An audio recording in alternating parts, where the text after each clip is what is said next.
Hello, I am Wanderer001 and this is my review of the Belkin Conserve Smart AV, or as I like to call it, the Belkin Smart Surge Protector.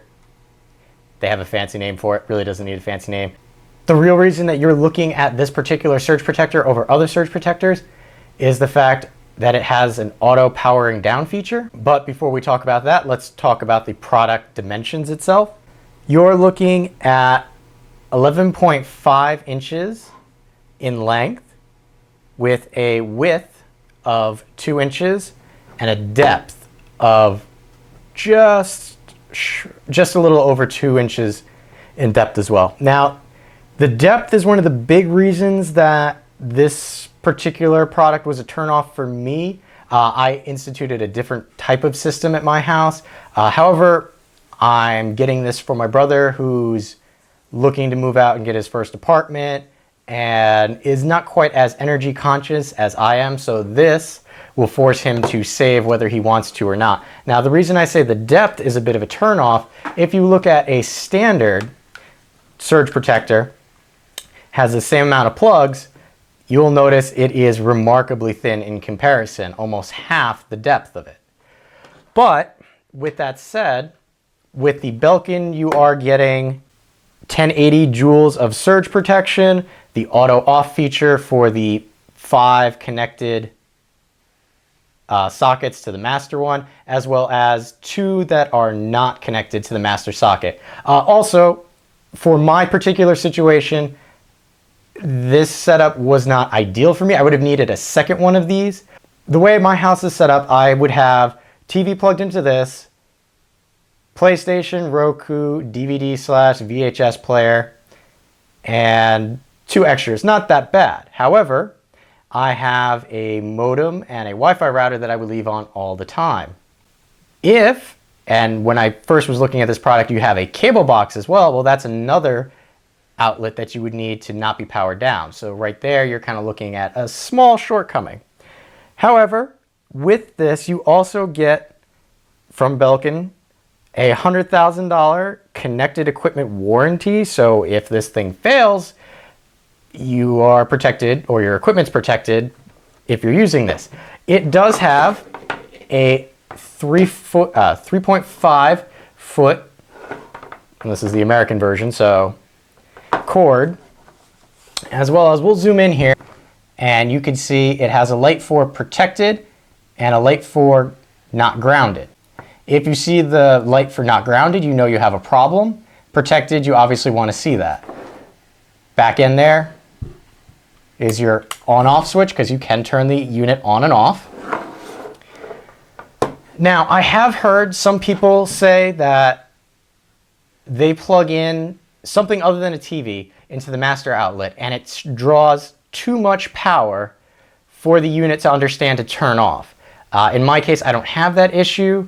I believe what I was reading was some people were using a sound bar or wireless subwoofer, and they were using that as their master. They didn't want to turn off other peripherals when the TV was not in use. For my instance, the vampire power, which is part of the reason you're going to get this, is not terrible. If you notice, I'll link up there, it's not even quite a watt of usage.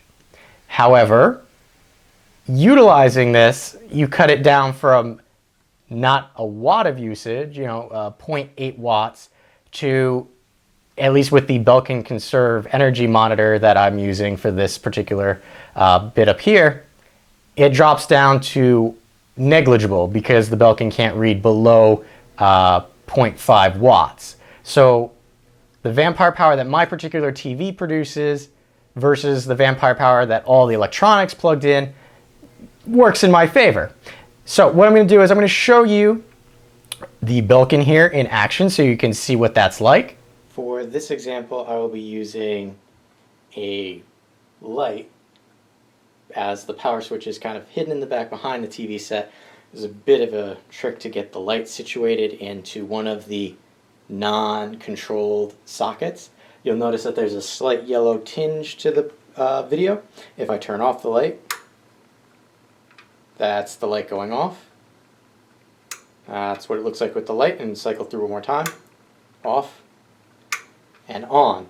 You'll also notice that there is a blue light indicating that the TV is on, a white light indicating that the Roku box is on, and those green dashes on the VCR/DVD player for those who don't remember what a VCR is.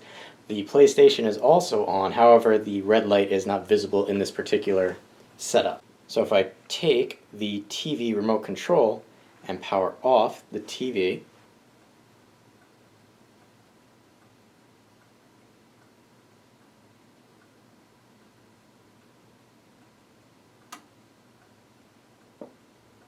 it takes a little bit of time, but in real time there you saw how long it took for the TV to power down, for the signal to be sent to the peripherals to power down, and you may have heard that audible click as, like, think of it almost as a breaker inside the power strip is being tripped to turn off power to those outlets that are controlled by the TV. Now the TV is still going to draw that little bit of vampire power, but the other peripherals that you have set up will not be. And as I said before, the light is now off because I turned it off, but is now on because I plugged it into the electrical power switches that are not controlled by the TV.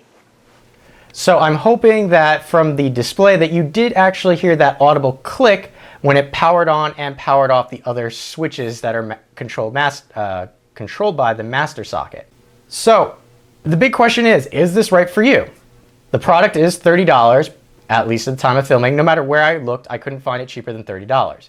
So if you're willing to pay $30 to help yourself conserve energy, or to put this in places where people might not be thinking of conserving energy, let's say you have kids and you have a play area set up with a TV and game stations, things like that, they're not going to turn that stuff off and save you power. This will help them do that. If that works for you, I would highly recommend it. So again, this has been the Belkin Conserve Smart AV, and I have been Wanderer 001. If you have any questions or comments, leave them in the area below. Thanks for watching.